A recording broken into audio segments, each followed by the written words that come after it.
Cyberpunk 2077 allows you to make a lot of questionable life choices. Whilst V can become a Night City hero of the people, you may not realize just how much we can also become the opposite, abandoning those in need of help on many separate occasions, as well as just straight up being a terrible person. Which is why, in this video, we're looking at 10 more dreadful decisions that you can make to upset just about everyone in Cyberpunk 2077. But before we get to that, let me quickly tell you about how to get more Cyberpunk in your everyday life. OperaGX is back, sponsoring more Cyberpunk content from me, so that I can tell you about more Cyberpunk content from them. Specifically, OperaGX's official Cyberpunk 2077 browser mods, enabling you to explore the IRL net with all the bells, whistles, yellow color tones, and sounds of Night City. With everything from audible keystrokes literally the same as the ones in the game, to some of the best ambient soundtrack as background music. Each feature can be very easily toggled on and off from the sidebar to suit your exact preferences. And OperaGX also have their very own, very easy to access AI assistant named Aria, who definitely isn't from beyond the Blackwall,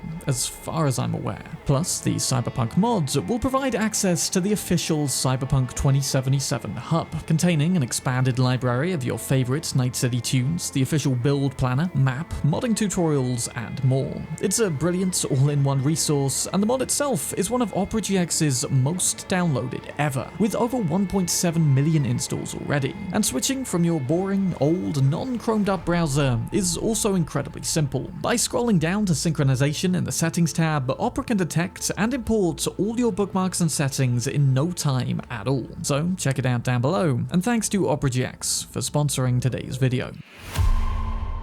First up, Flaming Crotch Man is one of the funniest encounters and little side quests we can come across in Night City. On the streets of Little China, we can find a man who both looks and sounds remarkably like YouTuber Jesse Cox, who's having a very hard day. I gotta get to a Ripper, man! I'll pay you!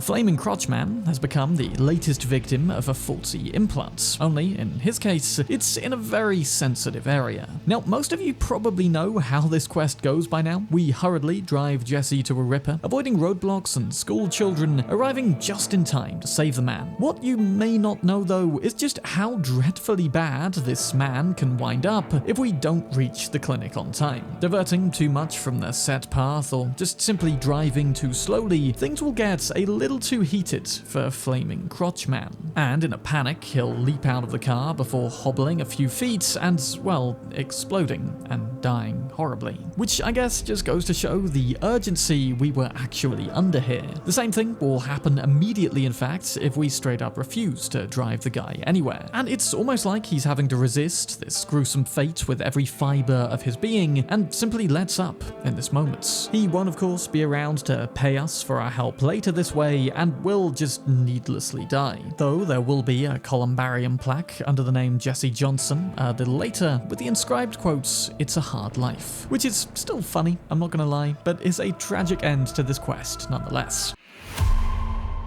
The quest Heroes is, in my opinion, one of the absolute best in the game. A ceremony to commemorate the life of our fallen Chewbacca, Jackie Wells, with many of his closest friends and family gathering together at the El Coyote Bar. That's why one of the decisions regarding what to do with Jackie's body at the end of the heist is one of the absolute worst, in my opinion. When Delamain courteously extends us the service to dispose of human remains, we have three options of what to do with Jackie. We can send him home to his mother, leave him in the car and have Delamain wait, or send Jackie to Viktor's clinic. The first two will both eventually result in Jackie returning to his mum. Delamain will go there by default when we don't come back to the car, and as a result of still having his body, we'll be able to throw the offrender. Though, you may understandably be tempted to send him to Viktor's, hoping perhaps that our favorite Ripper Dog will be able to perform some magic to resurrect Jackie. And come to think of it, you wouldn't be entirely wrong in the darkest possible way.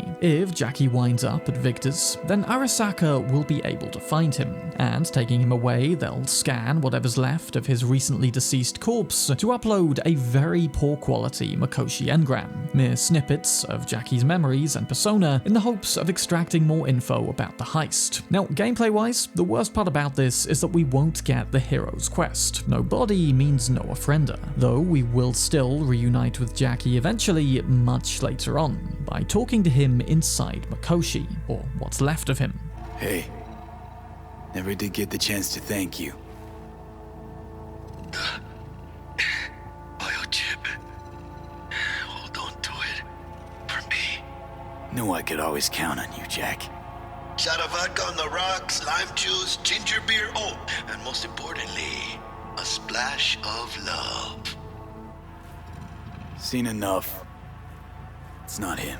Allowing Jackie to wind up like this is for multiple reasons a dreadful decision if you ask me, and I'd argue it's much better for him to go out properly, becoming a Night City legend, than to be forbade from fully dying by an evil corp. Clearly it isn't fully Jackie here, and the guy is only able to talk through quotes he actually spoke in life, but I think it's clear by the fact he utters his last words before quoting the drink he wants at the afterlife that this engram does at least realize it's dead, and God only knows how restrictive and hellish such an existence must be. And if you want to make this even worse still, by choosing the devil ending, where Mikoshi remains intact, having also earlier sent Jackie to Viktor's, then this version of him will, in all likelihood, remain trapped in this soul prison, forced to endure this horribly aware existence forever.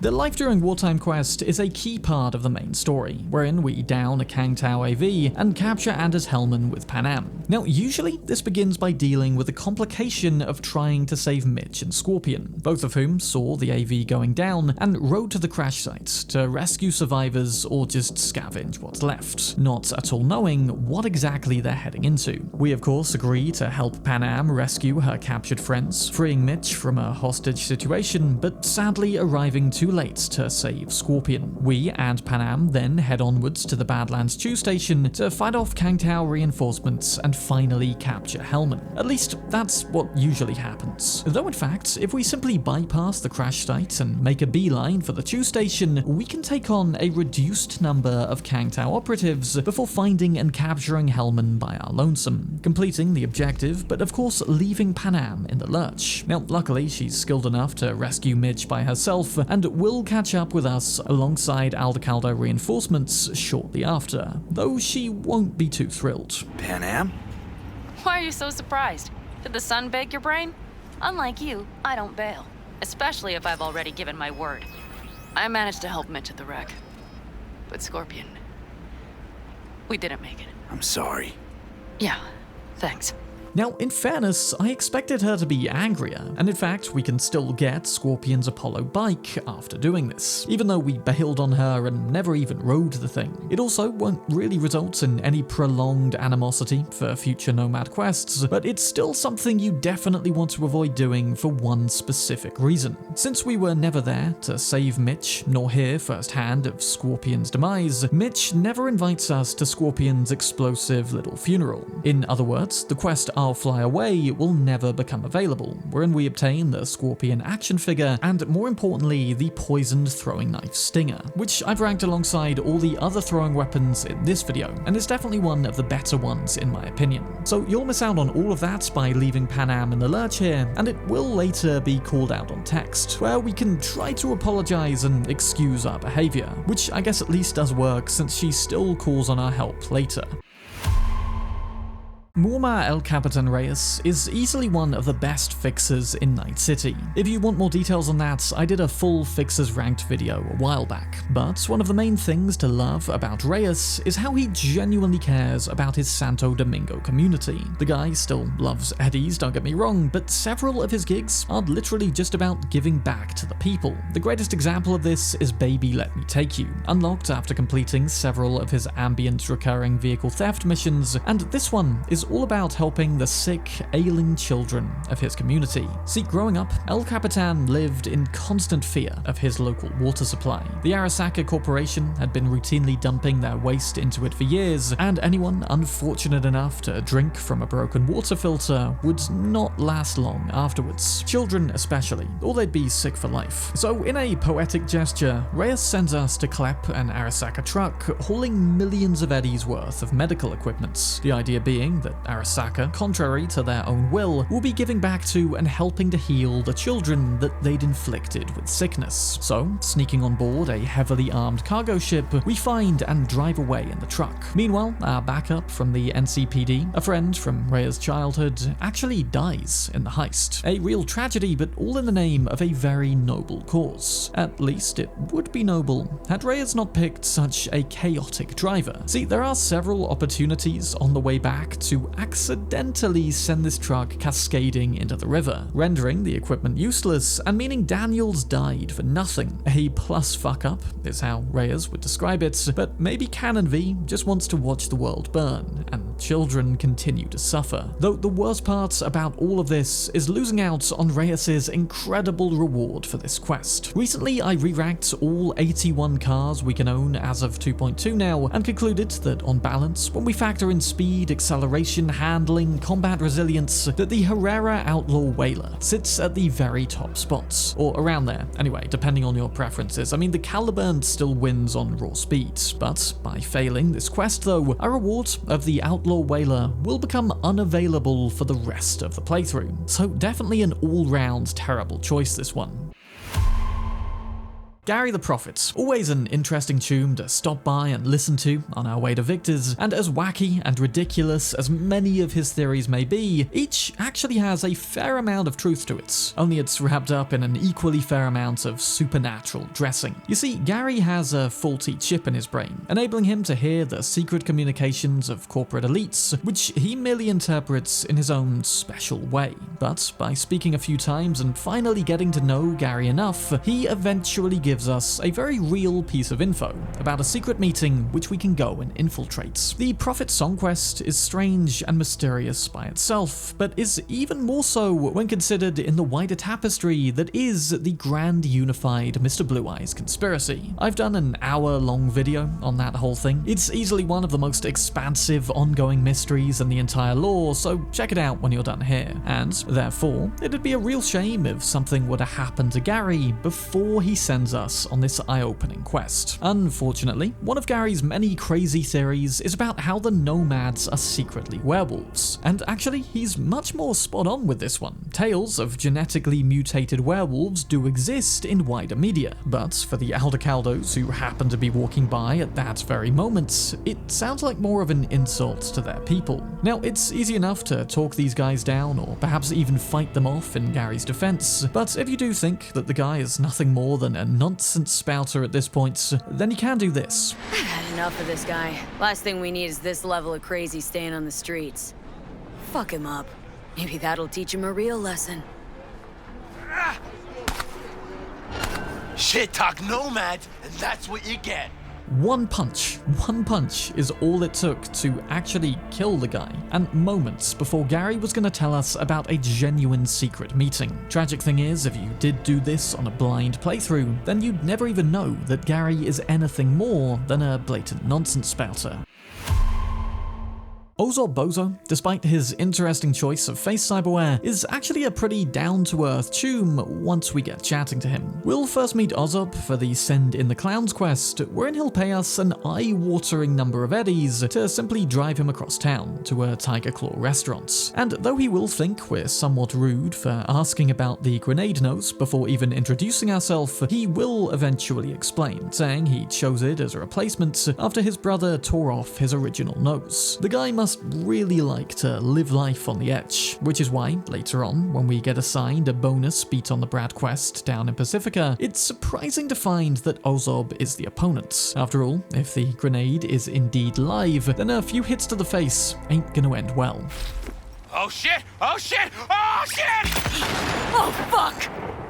That's gotta be the worst nosebleed I've ever seen. So it would seem. And okay, as outrageously funny as this seems at first, I gotta put it down as a dreadful decision. The guy did just want to unwind, throwing a few punches to win some money, and did specifically warn us that the grenade was live. He simply hoped that people would have the common decency to actively avoid punching it. Then again, he could have put literally anything else there, aside from an explosive, so it is at least a fair amount on him. him. And we do still win the fight by technical knockouts, in the same way I guess Ivan Drago beats Apollo Creed. Though, because Ozob is such an interesting and wacky character, to remove him from the world like this is a real shame, and here's very much to hoping that they don't in any way canonize this outcome for Orion. Now, a large part of Cyberpunk 2077 is about forging friendships in Night City, enabling various romance options and potential allies to help us out as we approach the end of the game. But something that really gives said friendships even more meaning in this game is the ability to totally lose all of them, to utterly screw up in our decision making to the extent our could-have-been friends will all learn to despise us or even die. We've looked before in my original Worst Decisions video at how to achieve this with River at Panam, but today let's look at it for Judy, and technically Kerry in the next chapter. During the quest Pisces, where we enact a plot to wrestle control of clouds from the Tiger Claws, we'll be left with a big choice right at the very end, where Maiko Maida, Judy's ex, attempts to flip the plan on its head, take control of clouds for herself, and continue paying the Tiger Claws in exchange for their protection. Judy, of course, revolutionary that she is, utterly despises this plan, given that very little will change and the Cloud's dolls will still be oppressed by a tyrannical gang. With the benefits of being able to look into the future though, Maiko's plan sort of is actually better. Sure, Clouds doesn't get the total freedom to operate as a doll collective like it wanted, but everyone does remain safer. Whereas if we ignore Maiko and they do get their own way, Clouds will be attacked just a few days later by the Tiger Claws wanting revenge, resulting in the death of one of Judy's good friends. Now, there's definitely pros and cons each way with this, in amongst which is one definitively dreadful decision. If we do side with Maiko and allow her to take control, then she'll offer us a pretty hefty sum of eddies as a thank you and a job well done. And street kids can even negotiate double here, but even at double pay, taking the eddies is really a price too high. See, if we do this, Judy will realize that V is nothing but a cold, careless merc, answering to the highest bidder and not giving a damn about her or her ideals. And she'll scold us on this point specifically. You took her eddies, so the sitch is clear-cut and dried for me. You're a merc. She's a soulless, conniving bitch, and I'm a sorry-ass gonk. Well, then. See ya, Judy. And from this point on, no more Judy quests will be available. No pyramid song, no romance of course, no apartment dates, and whilst we can still visit her home, she'll simply stare at a shuttered down window and refuse to say any more to us. If we do side with Maiko and don't take the eddies, then she will actually be okay though, concluding that we simply tried to make the choice that was best for everyone, completely uninfluenced by money. Just whatever you do, don't take Maiko's eddies. It's absolutely not worth it. Speaking of screwing up friendships though, here's how to permanently mess up the one between Johnny and Rogue. In fact, there's 2 points we can do this, so let's start with the least catastrophic. After completing chipping in and heading to the oil fields, Johnny will eventually request we let him take control again so he can go on a date with Rogue. If we say yes, then we of course will give her a call to find out what she fancies doing, and she'll request the drive-in movie theater. We'll then head to the afterlife to pick her up as usual, except on the way we can simply stop, get out of the car, and bail. It won't take long at all for Rogue to give up on the date entirely, texting a big final screw you to both us and Johnny. We can try to explain that we just don't want Johnny taking the reins, but we don't get any further replies. Now, usually Blistering Love leads straight into the start of the Kerry questline, and this at least will still happen here, picking back up under the North Oak sign. Something that seems a tiny oversight with this version though, is how we can return to the afterlife and still talk to Rogue as if nothing happened, though her entire ending path will now be locked out as a rooftop choice at least. No date means Johnny won't even entertain the notion of asking for her help. So it's by no means a good idea to bail on the date, but there is a choice significantly worse still. See, earlier on, back during chipping in when we head to the Ebenike with Rogue, is another opportunity to simply run off and bail. In fact, we can just use the fast travel here and go go straight home. Another angry, even blunter text from Rogue will quickly follow, and this way she'll even disappear from her booth in the afterlife thereafter. So again, we're locked out of the Rogue ending, and much more besides. Since we never even complete chipping in, we never head out to the oil fields, never have a heartfelt exchange with Johnny, and never make the dialogue choices to unlock Don't Fear the Reaper. Hence, both of the paths to the Sun ending will be lost to your playthrough. Furthermore, Johnny won't ever ask to go and see Kerry this way, completely cutting out one of the larger side quest lines and one of the 4 main romance options of the game. In fact, by screwing up chipping in and taking Maiko's money in Pisces, as well as abandoning River during the hunt and ratting on Panam in with a little help from my friends, the latter 2 of which I explored in this video, we can ruin pretty much all our friendships from the core game. Though I suppose with Kerry, we're more accurately never even starting the friendship. It's honestly crazy when you look at all the options on the table, just how horribly wrong things can potentially go. Ignoring the results of the previous terrible choices though, here's an awful thing we can do during the Rogue ending. See, the credits for our success in this timeline here doesn't entirely go to just Rogue and Johnny. Crispin Weyland of the Weylands as well tags along for this one, a crucial aid as we fight through Arasaka Tower, and an even more appreciated ally during the final boss fight with Adam Smasher. Else will of course be taking on the guy solo. Except you may appreciate Weyland's presence even more after learning that he can be absent for all of this. When we first blast our way into the Arasaka jungle, Johnny and Rogue will leap out before crashing, but Weyland, stuck in the driver's seats, will be trapped a little ways away, drawing most of the attention in his massive AV. There's no reason, really, not to go and save him, especially considering it's another ally for the coming fights, but asshole Johnny can prevail here. We're going after Weyland. Don't have the time to waste. He'll be fine. Almost forgot what an asshole you are. Fine, do what you want, but I'm helping Weyland. And sure, Rogue will do her best to go and help, whilst we get to work securing an access key to the lower levels. And should we descend having left Rogue to rescue Rayland alone, then this'll happen. You piece of shit! Weyland's dead! Meet me in the atrium, now! Or you'll regret it! And just like that, the son of one of the OG Night City legends will die. And this whole ending path will thereafter feel significantly lonelier. A dreadful, but nonetheless available choice that the developers included. Continuing with the arsehole Johnny play though, whilst the devil ending is probably without question the worst way to conclude Cyberpunk 2077, a dark timeline leading to a dark future, I'd actually argue, on a personal level for V at least, that there is a timeline darker still. Once we've completed the 3 strings of main quests to establish contact with Alt, Hanako, and Anders Hellman, V will collapse from a relic malfunction and later awaken in a Pacifica hotel named the Pistis Sophia. Here, we'll chat to Johnny about his former life in the Marines, be asked whether we'd take a bullet for him, and more importantly, we'll discuss what's going to happen if V and Johnny have to choose which of them get to survive. Want to be clear, I will do you no wrong. When the time comes, it'll be my life for yours. I'll agree to get wiped. Now, we can make a promise here to give Johnny our body if that becomes the only worthwhile outcome, and that agreement can be referenced again later, when actually faced with that choice. But we can also refuse here, tell Johnny that our body is ours and always was, and ain't no way he's getting his digitized soul on it. If I gotta kill, I'll kill. If I need your body, I'll fucking...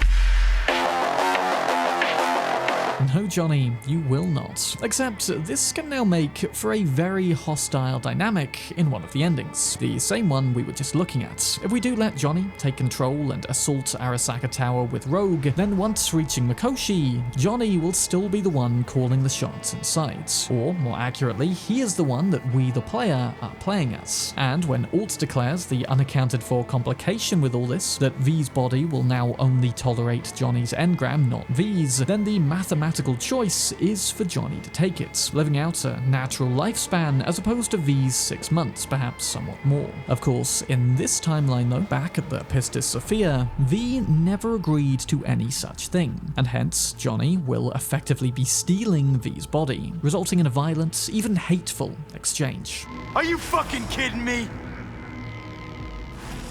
There are no options, you two-faced sack of shit! You're out, I'm in. That was the deal. Okay, easy. Too big a dose of Silverhand wound up in my blood. Need to chill. Cause you're a dickhead. In a big way. And sure, plenty of others out there are more deserving of life. But even so, I never wish you dead. Even as we push closer to the well, returning to V's body though, they'll simply keep telling us that they want to live. Listen, Johnny. I'm glad we met. Got to know each other. And I'm sorry. I don't want to die. Who does? But I just don't see a way out. And I can't tell if this is an excuse or a plea still, but either way, as Johnny lays down, V makes one final, vain attempt to stop us, knowing full well that he has lost control. Just promise me one thing, asshole. You won't forget me.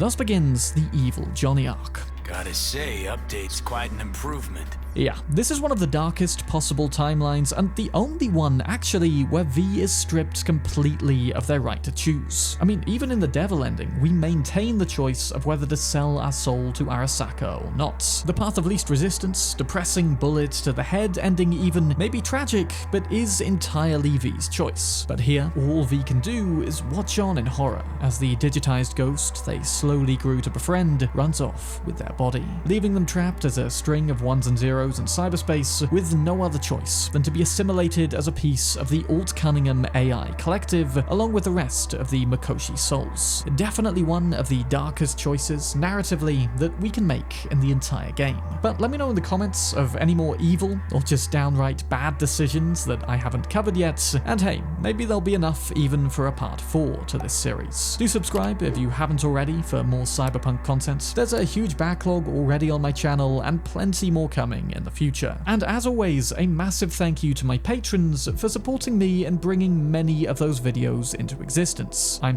Bram, and have a Nova Day. Tooms.